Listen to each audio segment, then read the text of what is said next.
Also, Arun, there is question on from the people who are already in the industry. Some are all actually client servicing people. I can see some are creative folks also.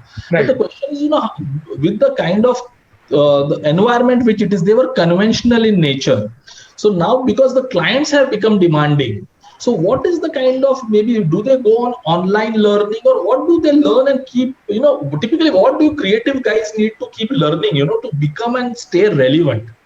So I think if you notice what's happening, Samir, in the world today, and I think for a creative person to be relevant, first of all, you need to.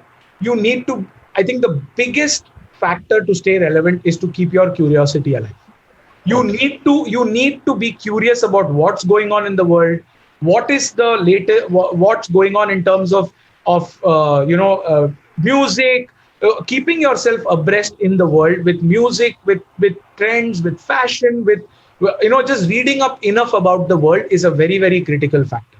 That's one. That's absolutely basic. What is also important is that I think a lot of people, because they live their life intuitively on digital, doesn't mean you know how to create communication there as well. You also need to know you need to keep yourself abreast about what's going on in the world of technology. Where is this world going in terms of technology? Given, for example, today, everybody knows that on the other side of this complete crisis of COVID, the world is going to be more digital than anybody can ever imagine. How do you make sure that you are relevant, you are ready to deliver solutions for brands in that world? What are the kind of relationships that brands need to have with customers in this world, right? Today, people are possibly going to experience many brands only online. How do you make sure that you have a relationship with that brand? How do you create those relationships, which is purely online? What do you do? And it's changing at such a rapid pace that even if you're young, you've got to keep yourself abreast about what's going on. How do I stay relevant? How do I make sure that what I know today is not outdated? It gets outdated in about 6 months from now, right? How do I stay relevant? How do I absolutely stay on top of things is something that every person has to keep working on. So it's also online learning plays a big role in this, I think online learning is a terrific. I personally, in this break, as we speak, there are about 3 courses that I have signed up for.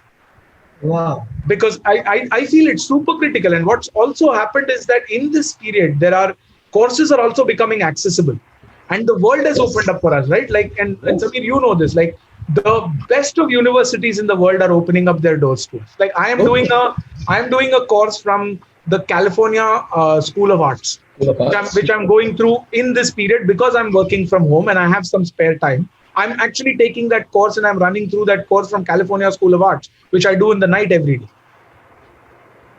So true. Yeah, at Harvard Business School, we have opened up our Harvard Business School online programs now. I can imagine, and I'm sure you're seeing a lot of traction. And that's people love to. We have to make the most of the fact that when we grew up, these were colleges we could only dream about going. We could never access them, right? Now they're on your screens. Yeah.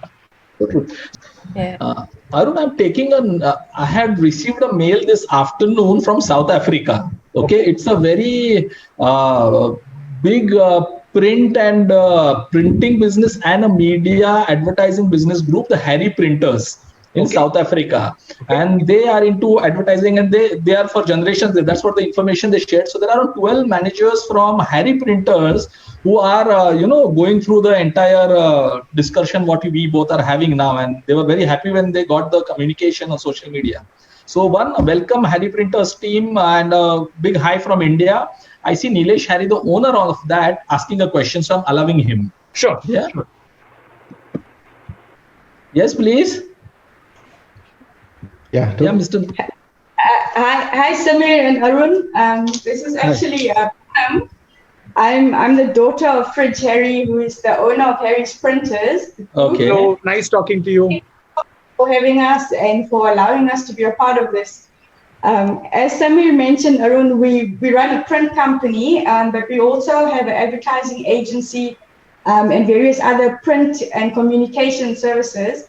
Arun, you mentioned that with the future, that online would definitely be something that's going to grow, and the whole model of doing business would be a lot more online. Just in your opinion, do you find, I mean, when you look at Amazon and other big companies that are using the hybrid model of online with brick and mortar store offering, what do you think the future is of? Do you think it's going to be more online or more with the customer experience? How is that hybrid, or is it going to be, what is the future? What do you think will happen?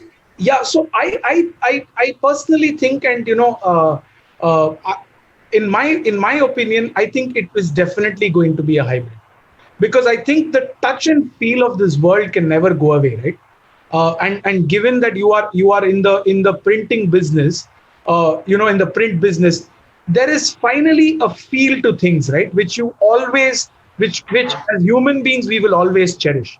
I think a lot of it, I do think that a lot of interaction with brands will happen online, but finally I think there is a touch and feel that people will experience, right? Because you cannot take that away. I think as human beings, as much as so there are two factors to that. It's not just online versus offline.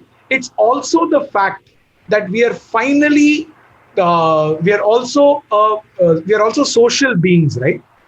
We and today that's gotten ruptured because of this whole COVID environment.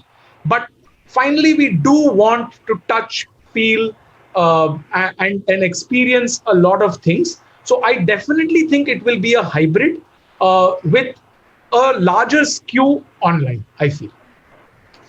Okay. And also, I think that this reality will differ for different countries, right? Because I think there are different countries at different stages of evolution of the online world itself. So a country like, let's say, India, South Africa are on their journey, right? These are countries that are on their journey of digitally getting there. There are advanced countries which have moved a lot online, but still the offline world still remains very, very intact there as well. So I think it will evolve differently in different countries, because a lot of, like, for example, and I can talk with a little more authority on India, is that there are many Indias within India, right? So there is an urban India, there is and within there is urban, there is the first tier of India, then there is the second tier of India. And strangely enough, the online boom happens to be is seeing more of a boom in the tier 2 and the tier 3 of India, is because they don't have access to brands there. And online is the reason why they're getting access to some of these brands. Versus in some of the cities, the bigger brands are accessible in the stores, so that it's not seeing as much traction. So I think it plays out differently in different parts of the world. But the long and short of it, I think it will be a hybrid with a little more of a leaning on online. Thank you very much. Very relevant questions, because we have a lot of people who are actually practitioners and agency owners who are listening to us. So they also need to refigure their entire strategy, what to do next. If it is. If you are print heavy, then it's a challenge. It is, and it is. But how do you make that a specialization is also an opportunity. Opportunity. It's an opportunity as well. So